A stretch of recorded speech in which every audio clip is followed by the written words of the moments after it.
So new chapter alcohol, phenol and ether. Alcohol का हमारी life में कहाँ यूज है?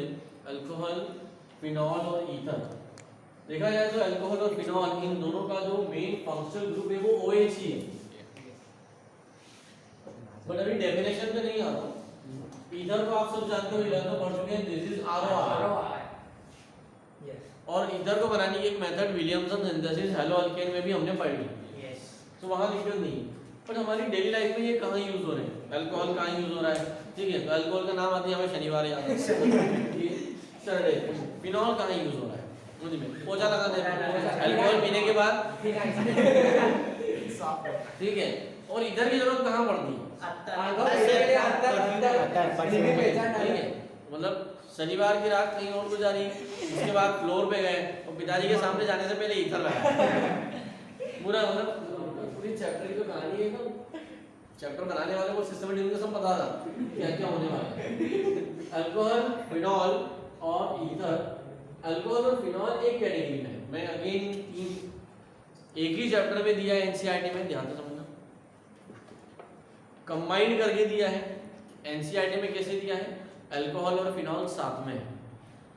अल्कोहल की मेथड के साथ साथ फिनॉल की मेथड ऑफ प्रिपरेशन भी दी है। फिनॉल का फिजिकल प्रॉपर्टी, अल्कोहल और फिनॉल की केमिकल प्रॉपर्टी साथ में चल रही है, एक साथ कंबाइन करके। पूरा अल्कोहल फिनॉल साथ में चल रहा है और ईथर पूरा अलग से दिया है। मैं कैसे पढ़ाऊंगा? अल्कोहल अलग, फिनॉल और ईथर। मतलब ये मेरे लिए 3 चैप्टर है एक तरह से देखा जाए। अल्कोहल एक चैप्टर, और ऑलरेडी डिस्कस कर चुके हैं कि कोई भी ऑर्गेनिक में चैप्टर शुरू होता है तो हम सबसे पहले उसके पढ़ते हैं इंट्रोडक्शन, नोमेनक्लेचर, आइसोमेरिज्म, देन उसका method of preparation, physical property और केमिकल प्रॉपर्टी।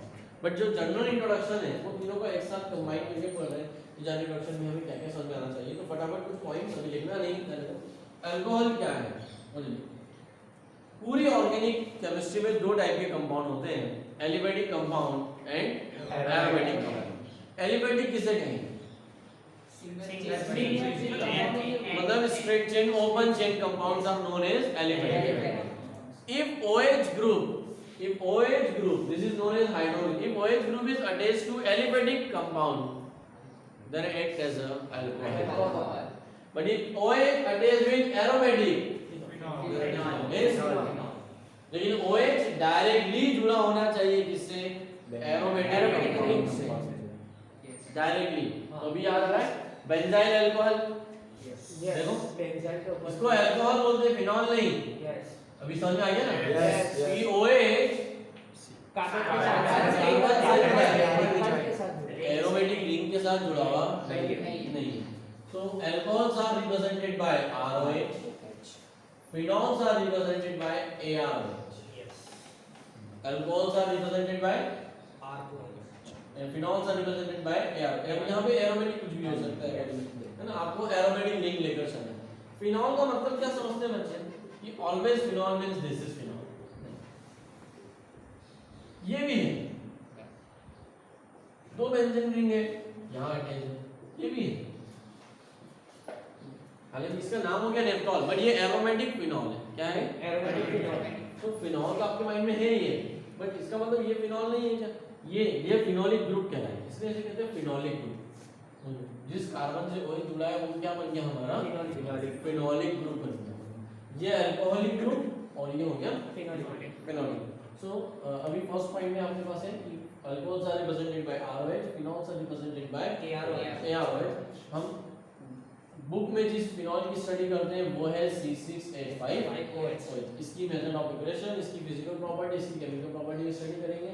और ये अल्कोहल्स में ये सबसे पहले अल्कोहल के बारे में स्टडी करेंगे। ईथर आपको पता है कि ये हो गया हमारा, ethers are represented by ROR। अब इसमें हुआ क्या? तो यहाँ पे भी R है, यहाँ भी R है। यहाँ इस R में से अभी मैं बताऊं कि RH क्या होता है? तो अल्केन का H हटाया और उसकी जगह OH लगाया तो अल्कोहल बन गया। तो मुझे कोई बता सकता है कि अल्केन के H को हटा के ऐसा क्या लगाया कि ईथर बन गया? नाम है अल्कोक्साइड। देखो उसका नाम, उसकी डेफिनेशन भी है। Alkoxy derivative of alkanes are known as ether.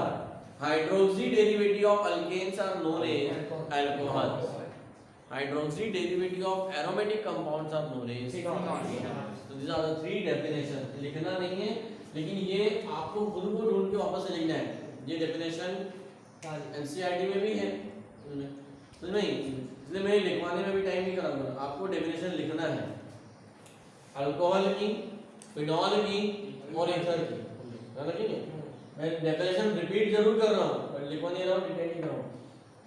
Hydroxy derivative of alkanes are known as alcohol, hydroxy derivative of aromatic compounds phenols, hydroxy derivative alkoxy derivative of alkanes, मतलब अल्केन में से H हटाया और क्या लगाया OR, तो क्या बन जाएगा ईथर। क्लियर है? These are the three definition। तो ये इससे रिप्रेजेंट होते हैं, इससे रिप्रेजेंट होने के बाद उसकी डेफिनेशन लिखना है। डेफिनेशन लिखने के बाद हम अल्कोहल को शुरू करते हैं कि अल्कोहल का क्लासिफिकेशन। सो यहाँ से आप लिखना शुरू करेंगे, know put up the heading, इतनी स्पेस छोड़ने के बाद classification of alcohols, classification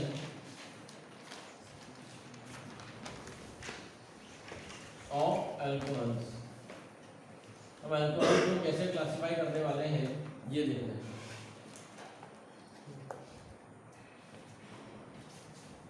alcohols का जो क्लासिफिकेशन होगा,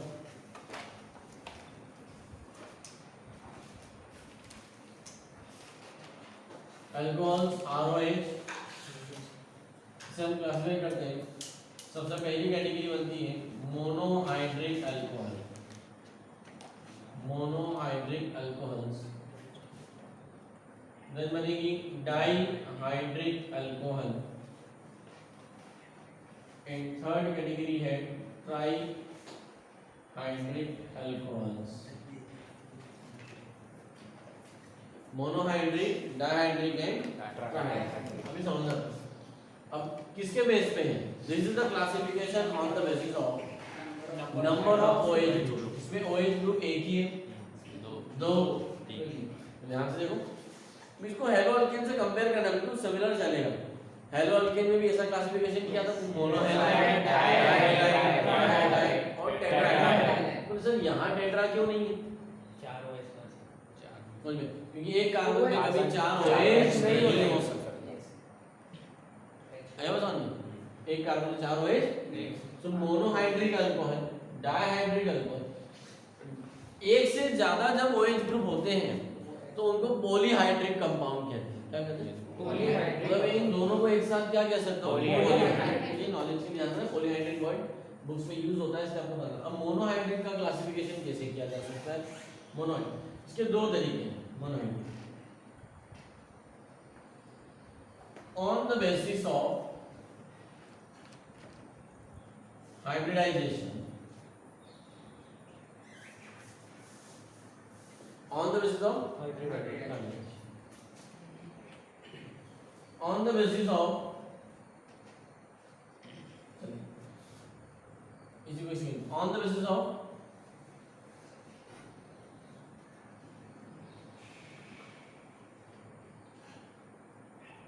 degree of carbon। तो यहाँ आपको समझ में आता है कि मोनोहाइड्रिक अल्कोहल तीन टाइप के होते हैं और टर्शियरी। लेकिन हाइब्रिडाइजेशन के बेस पे कैसे करेंगे? हाइब्रिडाइजेशन के बेस पे हमारे पास दो, sp3 एंड sp2। मतलब क्या? जिस कार्बन से OH जुड़ा है उसका हाइब्रिडाइजेशन, और जिस कार्बन से OH जुड़ा है उसका हाइब्रिडाइजेशन sp3 हाइब्रिडाइज और sp2 हाइब्रिडाइज, sp3 sp2। अब sp3 में कौन आता है? sp3 में दो है, अल्काइल अल्कोहल्स,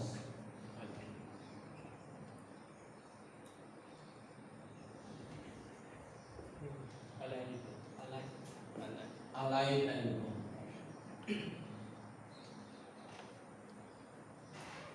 अभी sp3 में एक और आएगी बेंजाइल अल्कोहल।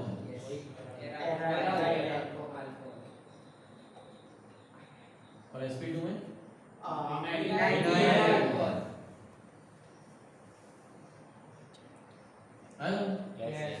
यहाँ हो जाएगा प्राइमरी सेकेंडरी टर्शियरी। ये अल्काइल, अलाइल, बेंजाइल और विनाइल। ठीक है, लेकिन जो अभी देखो जिसे मैंने अलग से बनाया ना उनमें डिग्री ऑफ कार्बन वो मैं यहाँ भी कवर कर सकता हूँ, मतलब हमें यहाँ पे बनाने की जरूरत नहीं, क्योंकि अल्काइल, अलाइल और बेंजाइल इन सब का प्राइमरी सेकेंडरी और टर्शियरी होता है। अलाइल 1 डिग्री, अलाइल 2 डिग्री, मैं बहुत छोटा पड़ गया, आपकी कॉपी छोटी नहीं बनना चाहिए। यहाँ नीचे allyl 1 degree, allyl 2 degree, allyl 3 degree, benzyl 1 degree, benzyl 2 degree, benzyl 3 degree, इन सब के एग्जांपल्स आपके पास होना चाहिए। मतलब चाहो तो आप एक टेबल बना सकते हो। एक तरफ लिखो टाइप ऑफ अल्कोहल और दूसरी तरफ लिखो उनका स्ट्रक्चर, है ना, स्ट्रक्चर एग्जांपल, जैसा कि हर एक का हमारे पास एक एक दो एग्जांपल्स होने चाहिए। मैं इन सब के एग्जांपल्स लिख रहा हूं तुमने, this is the classification, complete classification है ये पूरा, यहाँ पे पूरा क्लासिफिकेशन फिनिश हो जाता है अल्कोहल्स का। तो ऐसा कोई क्वेश्चन नहीं आएगा बोर्ड एग्जाम में कि क्लासिफाई द अल्कोहल्स इतना इजी पेपर नहीं आता, नहीं है ऐसा कोई अलाइल, बेंजाइल, मतलब ये हमें पता होना चाहिए because they are terms. This classification का चार्ट बनाया जाता है टर्म्स को क्लियर करने के लिए, कि हमें टर्म्स क्लियर हो जाएगी, मोनोहाइड्रिक क्या है, डायहाइड्रिक क्या है, इनकी डेफिनेशंस नहीं आएंगी एग्जाम में, बट हमें टर्म्स क्लियर होनी चाहिए। It should be number 5। पहले ये पूरा क्लासिफिकेशन चार्ट बनाना है, उसके बाद जो मैं एग्जांपल्स दे रहा हूँ आप उसको एक सिस्टमैटिक टेबल में कन्वर्ट कर सकते हो। ठीक है, मतलब examples of all classification terms. पहला कॉलम बनेगा कौन सा है वो, टाइप ऑफ अल्कोहल, दूसरा एग्जांपल, और तीसरा कॉलम आप बना सकते हो अपनी खुद की प्रैक्टिस के लिए, हम इसका आईयूपीएसी नेम, ये आपकी प्रैक्टिस के लिए बहुत जरूरी है। ठीक है, तो पहले ये बनाना है, उसके बाद मैं इनके एग्जांपल दे रहा हूँ, पूरे टेबल आएगी। ठीक है, examples of monohydric alcohol. Yes, तो देखो यहाँ मोनोहाइड्रिक लिखता हूँ, करोगे मोनोहाइड्रिक, डायहाइड्रिक और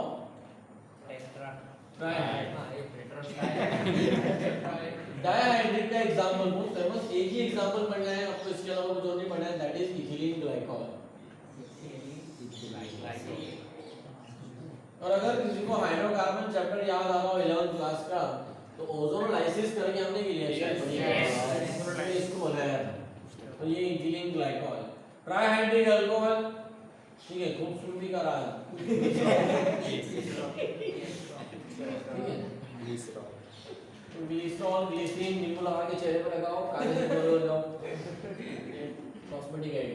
ये मोनोहाइड्रिक है, अब ये डायहाइड्रिक हो गया, ट्राइहाइड्रिक हो गया, ग्लिसरॉल यहाँ पे। मोनोहाइड्रिक में सबसे पहले आता है अल्काइल, अल्काइल में आप कोई सा भी ले लो, ethyl alcohol, propyl alcohol, butyl alcohol. तो अल्काइल के तीनों के मैं एग्जांपल लिखता हूं, अल्काइल के 1 डिग्री, 2 डिग्री, 3 डिग्री, कोई भी एक रैंडम एग्जांपल ले लेता हूं, जैसे इथेनॉल C2H5OH, यहां तो सुनते जाना, ये 1 डिग्री अल्काइल है, ठीक है, 2 degree alkyl alcohol, that is isopropyl, then 3 degree हो गया यहाँ पे। तो 1 डिग्री, 2 डिग्री, इसके 1 डिग्री, 2 डिग्री, 3 डिग्री हो गए। नाउ अलाइल, अलाइल का मतलब होता है डबल बॉन्ड के पास, ठीक है, अगर डबल बॉन्ड है, इधर भी कार्बन है, इधर भी कार्बन, दोनों अलाइल होंगे। लेकिन अगर आपका OH किससे जुड़ा है, तो देखो ये डबल बॉन्ड, उसके बाजू वाला कार्बन उससे OH जुड़ा है 1 डिग्री, ध्यान रखना, और यहाँ भी H है, यहाँ भी H है, तो ये होगा अलाइल 1 डिग्री, ठीक है। ये वाला H हटाया और एक और कार्बन आ गया 2 डिग्री, तो वो क्या हो जाएगा, अलाइल 2 डिग्री, 2 डिग्री, ठीक है, दोनों H हट गए, 3 डिग्री, अलाइल 3 डिग्री, आई क्या समझ में? Yes, allyl 1 degree, allyl 2 degree, allyl 3 degree, clear. अभी स्पेस बच के मैं यहाँ बना रहा हूँ, लेकिन आप लोग कैसे करोगे, जैसे मैंने किया है, डायहाइड्रेट ट्राइहाइड्रेट के एग्जांपल तो यही इसी चार्ट में नीचे लिख देना। यस डायहाइड्रेट का एग्जांपल ग्लाइकॉल यही लिख देना, ट्राइहाइड्रेट का एग्जांपल ग्लिसरॉल यही पे उसका स्ट्रक्चर ही बना देना, काम खत्म हो जाएगा। फिर हेडिंग डालना monohydric examples, all type of monohydric alcohols. एक तरफ स्ट्रक्चर, ये पूरा स्ट्रक्चर मतलब टाइप स्ट्रक्चर आ गया, ये पूरा टाइप यानी कैटेगरी डिग्री ऑफ कार्बन। जो मैं यहाँ लिख नहीं रहा हूँ आपको लिखना है type 1 degree alkyl, 2 degree alkyl, 3 degree alkyl, allyl 1 degree, allyl 2 degree, allyl 3 degree. Now come to benzyl. Benzyl मतलब क्या हुआ? एरा अल्काइल, बेंजीन के पास वाला कार्बन, बेंजीन के ऊपर वाला कार्बन बेंजाइल कार्बन। तो देखो ये क्या हुआ? Benzyl alcohol. अभी इससे भी दो एक जुड़े हुए हैं, अरे है कि नहीं? ये क्या हुआ? 1 degree 1 degree benzyl, this is 1 degree benzyl. ये क्या हो गया? 1 डिग्री बेंजाइल। बट जिस कार्बन से OH लगा है अगर उससे दो कार्बन जुड़ गए 2 degree benzyl. 2 degree benzyl.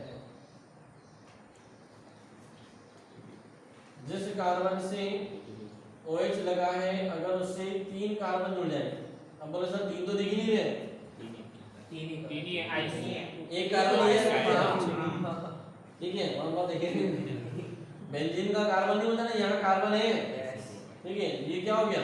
3 degree benzyl alcohol होते ही अलाइल हो गए, बेंजाइल हो गए। Now come to vinyl. इसको विनाइल 1 डिग्री 2 डिग्री। विनाइल को विनाइल क्या होगा? सर डबल बॉन्ड के साथ डबल बॉन्ड पे ही लगा हुआ है, डबल बॉन्ड पे ही लगा। डबल बॉन्ड बनेंगे 1 डिग्री 2 डिग्री। हां तो विनाइल कैसा होगा? 1 डिग्री और 2 डिग्री। मतलब विनाइल में एक लिमिटेशन है ना, यस ये sp2 ये विनाइल है। इसका देखो ये डबल बॉन्ड, अब डबल बॉन्ड पे आपके पास में 2 हाइड्रोजन होते हैं। यस आपने एक हाइड्रोजन को रिप्लेस किया, एक OH लगा दिया, ये आपका विनाइल अल्कोहल बन गया। यस ठीक है, ये बन गया विनाइल 1 डिग्री। 1 degree yes. क्यों बन गया? जिस कार्बन से OH लगा उससे एक कार्बन दिया और एक जोड़ दें, 2 डिग्री। ये हुआ 2 डिग्री। ये हो गया 2 डिग्री विनाइल। ये क्या हो जाएगा? 2 डिग्री। जिस कार्बन से OH लगा है उससे एक कार्बन दो कार्बन, क्या 3 डिग्री विनाइल हो सकता नहीं हो है? सकता, पॉसिबल नहीं है। तो प्राइमरी विनाइल एंड सेकेंडरी। इसलिए मैं प्राइमरी सेकंड टर्शियरी यहाँ अलग से ही लिखता हूँ, ठीक है। ये सिर्फ अल्काइल के लिए हमें क्लियर हो। अब आपको इन सभी के क्या करना है? इनके सामने तीसरा कॉलम बनाना है IUPAC नेम। जितनी IUPAC की प्रैक्टिस करोगे उससे भागोगे तो दिक्कत होगी। तो ये सभी की कॉपी में कल लिखना चाहिए, है ना। नोट्स के साथ में आने का ध्यान रखोगे, मतलब आपको अपना बैग लेकर ही आना है। ये पहला कॉलम टाइप ऑफ अल्कोहल, दूसरा कॉलम स्ट्रक्चर, तीसरा कॉलम IUPAC नेम। आगे समझे? So this is the classification के साथ में हम उनकी कैटेगरी के एग्जांपल्स और नोमेनक्लेचर। अब जो एग्जांपल टेबल बनवाने वाला हूँ वो टेबल है हमारे कॉमन नेम को सीखने के लिए, है ना। To learn the some common names of the common alcohols जो रूटीनली यूटिलाइज होने वाले हैं उनके। तो अभी इसके बाद चलेंगे, है ना। पूरा ये टेबल मैंने टेबल के फॉर्म में नहीं बनाया है, आपको टेबल के फॉर्म में पहले पूरा क्लासिफिकेशन ये लिख लेना है, पूरा चार्ट ये बन जाए, उसके नीचे ये टेबल बनाना है सिस्टमेटिक। क्लियर है? So next topic after the classification and classification examples, ठीक है, common names, है ना। common naming system of alcohols, तो हेडिंग डालें common names, common names of alcohols। Again यहाँ पे 3 कॉलम बनेंगे, सिर्फ सुनना है तो देखना है, लिखना आगे नहीं है। कॉमन नेम्स यहाँ पर अब सिर्फ मोनोहाइड्रिक अल्काइल अल्कोहल की बात कर रहा हूँ। किसकी बात कर रहा हूँ? Monohydric. Common names of monohydric alkyl alcohols. तो अल्काइल अल्कोहल्स, किसी भी अल्काइल अल्कोहल का पहला कॉलम है स्ट्रक्चर, दूसरा कॉलम बनेगा कॉमन नेम और तीसरा कॉलम बनेगा IUPAC नेम। 3 कॉलम हमारे पास है, structure, common name, IUPAC name. Structure वाले कॉलम में किसी भी अल्कोहल के मोनोहाइड्रिक अल्काइल अल्कोहल जो उसका IUPAC नेम बनाएगा, रूल ही एक ही है, अल्काइल अल्कोहल, नाम ही रूल है अल्काइल। और ये तो आप सब स्टूडेंट बहुत अच्छे से सीख चुके हो कि ऑर्गेनिक केमिस्ट्री में जहां भी अल्क शब्द नजर आ जाए, अल्क की जगह आता है number of carbon, word, root, name. Yes. उम्मीद है कि भूले नहीं होंगे। Yes. मेथ, एग, प्रो, ब्यूट, मतलब कितने का? अल्क का मतलब होता है word, root, name. Word, root, name, meth, egg, pro, ब्यूट, paint, तो डिपेंड करेगा। इजी सिंपल एग्जांपल से स्टार्ट कराओ। कॉमन नेम हो जाएगा methyl alcohol, IUPAC name methanol. तो ग्राउंड लेवल से चैप्टर को इसलिए स्टार्ट कर रहा हूं कि सभी को समझ आना चाहिए। इथाइल अल्कोहल, इथेनॉल,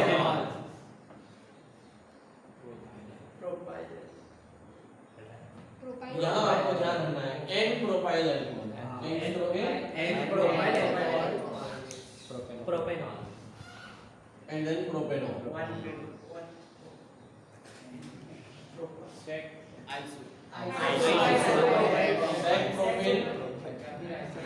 या फिर आइसोप्रोपिल अल्कोहल।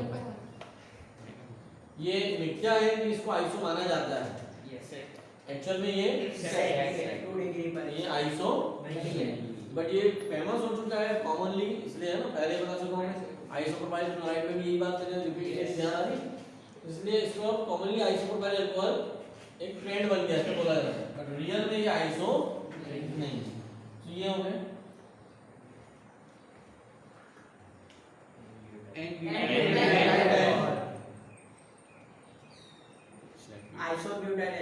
दिस इज क्योंकि चेन के आखिरी में एक कार्बन से 2 मिथाइल लगे हुए हैं, ठीक है।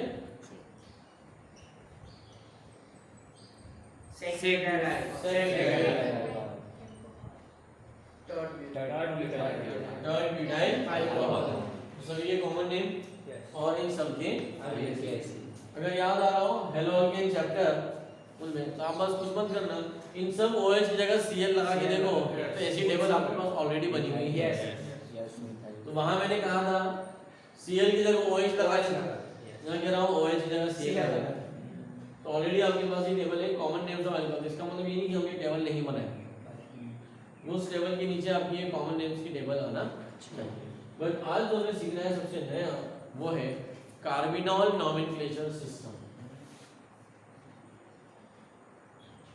कार्बिनॉल टेबल बनने के बाद ही टॉपिक लिखूंगा नॉमेनक्लेचर सिस्टम। कार्बिनॉल सिस्टम क्या है? ये जो मिथेनॉल है ये बहुत खतरनाक है। इथेनॉल, इथाइल, मैंने कहा था कि हम डेली लाइफ में कहाँ यूज करते हैं, तो देखो अभी तो सबको पता चल गया होगा कोरोना की वजह से, है ना, सैनिटाइजर, उसमें होता क्या है अल्कोहल, इथेनॉल। 98%, 99%, 95% प्योर इथेनॉल एक अच्छा सैनिटाइजर है, ठीक है। अब 100% इथेनॉल तो होता ही नहीं है, एब्सोल्यूट इथेनॉल होता ही नहीं है। 98, 99, 99.9 होगा, लेकिन कभी भी 100% प्योर इथेनॉल नहीं होता है ना, बहुत मुश्किल होता है। तो प्योर अल्कोहल मतलब जो भी अल्कोहल पीते हैं वो कभी प्योर अल्कोहल ड्रिंक नहीं करते, कोई कंपनी सेल भी नहीं करती। मतलब प्योर अल्कोहल को पीने का मतलब है आप सैनिटाइजर पी रहे हो, स्पीकर देखिए, उसमें ज्यादा परसेंटेज वाला अल्कोहल तो आपकी बॉडी अंदर से वॉश हो जाएगी, ठीक है, इसलिए प्योर इथेनॉल। अब सर ये इथेनॉल और इसका यहाँ यूज क्या है? जो पेपर आप यूज करते हैं, रीडिंग पेपर, न्यूज़ पेपर, जिस कॉपी में नोटबुक में आप लिख रहे हैं, उन पेपर्स को बनाने के लिए भी अल्कोहल का इस्तेमाल होता है। उन पेपर्स की मैन्युफैक्चरिंग में भी अल्कोहल। कई सारी ड्रग्स मतलब सिरप, जैसे मैंने कहा था कफ सिरप जो आते हैं, खांसी हो जाती है, कफ सिरप में 30 से 40% अल्कोहल होती है, इसीलिए कफ सिरप पीने के बाद नींद आती है। कुछ लोग कफ सिरप हैबिचुअल भी होते हैं, लोगों को मजा आता है, खांसी हो गई मतलब तो डॉक्टर बोलता है एक ढक्कन देना,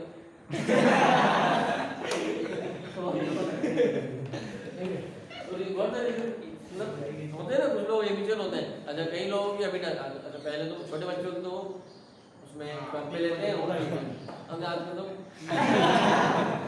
वो सिरप की बॉटल को ऐसे नहीं है, मतलब इसी में सारा मजा ढूंढ लो। मिथेनॉल का क्या काम है? जो न्यूज़पेपर में आप हेडलाइंस कभी भी पढ़ते होंगे कि देसी दारू पीने से ये हो गया, देसी दारू है ना, समझ में आ रहा है?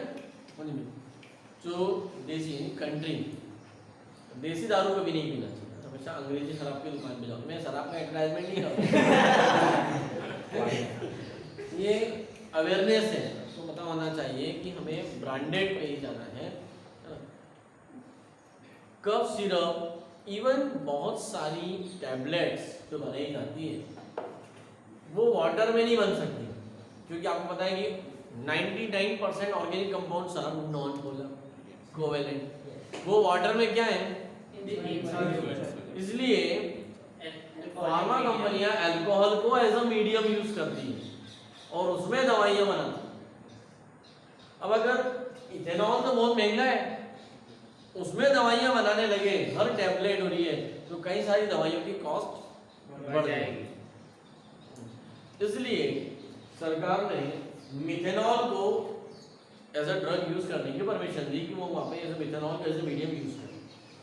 अब होता ये है कि कंपनी में काम करने वाले जो कर्मचारी होते हैं, जो अनपढ़ कर्मचारी के जिनको सिर्फ पैकिंग वेकिंग करना है, उसमें उनको पता चला कि आज फैक्ट्री में 2 टैंकर भर के मिथेनॉल आएगा, उनके लिए इथेनॉल मिथेनॉल सब एक ही है। मतलब आप किसी को समझा नहीं सकते ना, वैसे बहुत मुश्किल होता है। वैसे तो होता है क्या है कि उन फार्मा कंपनी में काम करने वाले अनपढ़ मजदूर वो वहाँ से उन टैंकरों से किसी तरह से मतलब कंपनी से मिथेनॉल को चोरी कर लेते हैं, या कुछ देसी शराब बेचने वाले, कंट्री दारू बेचने वाले इन फार्मा कंपनियों के टैंकर वालों से मतलब से बॉन्डिंग बनाकर किसी तरह से वहाँ से निकलवा देते हैं और उसको बॉटल्स में पैक करके दुकानों में बेचने लगते हैं। लेकिन उन्हें ये नहीं पता होता कि ये जो मिथेनॉल है, इसका अगर 1 ढक्कन भी पी लो तो आप मर जाओ, ये जहर पॉइजन है। मिथेनॉल, इसका नाम है वुड स्पिरिट, इसको वुड स्पिरिट कहा जाता है। तो methanol is also known as wood spirit. इसी मिथेनॉल को कहा जाता है कार्बिनॉल। तो क्या कहा जाता है? कार्बिनॉल। वुड से बनाई गई थी मिथेनॉल सबसे पहले। डिस्ट्रक्टिव डिस्टिलेशन ऑफ वुड, जिन बेंचेस चेयर्स पे आप बैठे हैं वुडन की, उनमें उनसे भी दारू बनाई जा सकती है। इसका मतलब ये नहीं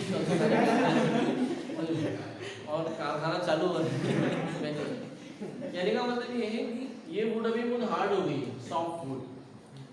जिन पेड़ों के तने स्टेम बहुत सॉफ्ट होते हैं, ग्रीनिश कलर के अपीयर आते हैं, उनसे उनके डिस्ट्रक्टिव डिस्टिलेशन है ना, अभी क्या वर्ड बोला उसको साइड में रखना, ठीक है। आपको सिर्फ माइंड में इतना रखना है कि हम वुड से अल्कोहल का प्रोडक्शन कर सकते हैं। तो हम अल्कोहल प्रोडक्शन अभी नहीं सीख रहे, अभी सवाल ये है कि वुड स्पिरिट कार्बिनॉल जो कि एक है ना, ये पॉइजन है ना, it act as a poison, वो पॉइजन की तरह काम करता है इंडस्ट्रीज में। मिथेनॉल, इसलिए इसको मिथाइलेटेड स्पिरिट कहा जाता है कि ये मिथाइलेटेड अल्कोहल का भी इस्तेमाल होता है, ध्यान रखें। वहां से आया carbinol nomenclature system. It is also known as derived nomenclature. क्या बोलते हैं इसे? Derived nomenclature.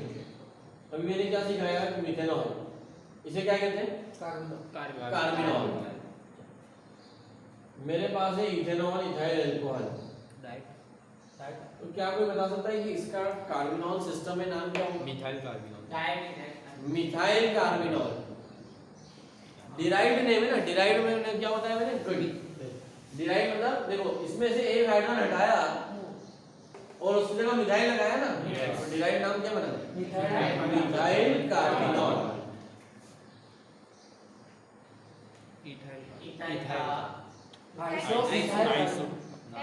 इसको स्टैंडर्ड रखो, इसमें लगेगा मिथाइल कार्बिनॉल, समझ में?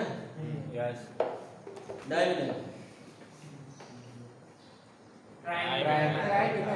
Trimethyl carbinol. This is known as carbinol nomenclature system. Board में नहीं, बोर्ड में नहीं। इसे नॉलेज के लिए लिखना चाहो तो लिख सकते हो, बट वहां मेंशन कर लो कि आउट ऑफ सिलेबस। ये वर्ड आउट ऑफ सिलेबस नहीं है, वुड स्पिरिट कार्बिनॉल, ये वर्ड सिलेबस में ये नोमेनक्लेचर सिस्टम ऑर्डर सिलेबस, ठीक है। आई वाज समझ में। So this is about cardinal nomenclature system. अगले लेक्चर में हम पढ़ेंगे आइसोमेरिज्म। आइसोमेरिज्म पढ़ के रखोगे है ना कि हमने हेलो अल्केन में देखा कि वो सिर्फ दो तरह के आइसोमेरिज्म देते हैं, चेन और पोजीशन। यहाँ पे एक नई आइसोमेरिज्म पढ़ने को मिलेगी, चेन, पोजीशन एंड फंक्शनल। ये फंक्शनल आइसोमेरिज्म भी नहीं पढ़े। हालांकि ऑलरेडी हम आइसोमर्स चैप्टर में इसको डिस्कस कर चुके हैं, but board point of view से आइसोमेरिज्म से रिलेटेड में कुछ क्वेश्चंस लिखूंगा आइसोमेरिज्म के साथ उसकी प्रिपरेशन। तो यहाँ तक के पूरे नोट्स कंप्लीट करो। ये टेबल बनाने के बाद कार्डिनल नोमेनक्लेचर सिस्टम के 2-3 एग्जांपल काफ़ी है। रूल कैसे बनाया जाता है वो अपनी लैंग्वेज में लिखेंगे, देन आइसोमेरिज्म पढ़कर रखोगे, ठीक है।